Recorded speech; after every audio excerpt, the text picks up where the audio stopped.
ഞാൻ ബീച്ചിലിരിക്കാൻ നേരത്തെ ഈ ഒരു അപ്പൂപ്പൻ വന്ന് പൊട്ടിക്കരഞ്ഞുകൊണ്ട് പറഞ്ഞു, എന്നെ വീട്ടിൽ നിന്ന് മക്കൾ ഇറക്കിയിട്ട് ഞാൻ രാവിലെ മുതൽ ഒന്നും കഴിച്ചില്ല, എനിക്ക് എന്തെങ്കിലും ഒന്ന് വാങ്ങിച്ചു തരാമോ എന്ന് എൻ്റെ അടുത്ത് പറഞ്ഞു. അപ്പം ഞാൻ ഈ ഒരു ഫുഡ് വാങ്ങിച്ചു കൊടുത്തു. ബാക്കി നമുക്ക് അപ്പൂപ്പൻ പറയുന്നത് എന്താണെന്ന് കേൾക്കാം.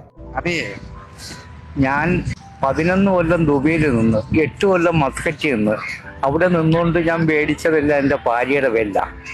മക്കളെയൊക്കെ പഠിപ്പിച്ച് അവരൊക്കെ ഇപ്പൊ ചോവില്ലാത്ത രീതിയായി, വീടൊക്കെ വെച്ച്. ഞാൻ നാട്ടിൽ വന്നപ്പോ എൻ്റെ ബാലൻസ് ഇല്ലാന്നും ചൊല്ലി എന്നും ചെറിയ ചെറിയ വിഷയങ്ങളുണ്ട്. വിഷയങ്ങൾ മൂത്ത് വന്നപ്പോ ഞാനൊരു മനുഷ്യനല്ലേ, ഞാൻ പ്രതികരിച്ചു. അന്നേരം ഇറങ്ങിപ്പോടാന്ന് പറഞ്ഞു. ഞാൻ ഇറങ്ങിപ്പോന്നു. മക്കളൊക്കെ എന്താ? വിപ്ലവം എന്ന് പറയുന്ന ഒരു ഇതുണ്ടോ, ഡിപ്ലോമ. അത് ഇപ്പൊ എറണാകുളത്ത് ഒരു വലിയ ഓഫീസിൽ ജോലിയാ.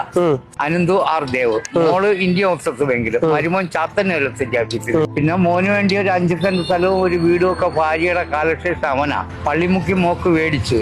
ഞാനിങ്ങനെ ജീവിക്കുന്നു, പോട്ടെ, എല്ലാം ശരിയാവും. ഈ ആവരുത്. അവരുടെ ജീവിതം വളർന്നു വരണം, ഞാൻ അവരെടുക്ക പോരുത്. നിങ്ങളെപ്പോലുള്ള മക്കളില്ലേ എനിക്ക്. അപ്പൊ ശരി, പ്രാർത്ഥിച്ചാൽ മാത്രം മതി. നാളെ അവർക്ക് ഈ ഗതിയോടെ വരാതിരിക്കട്ടെ. ഞാൻ ശവിക്കത്തില്ല, പാടില്ല. ഉണ്ടോ അങ്ങനെ ചെയ്യണോ?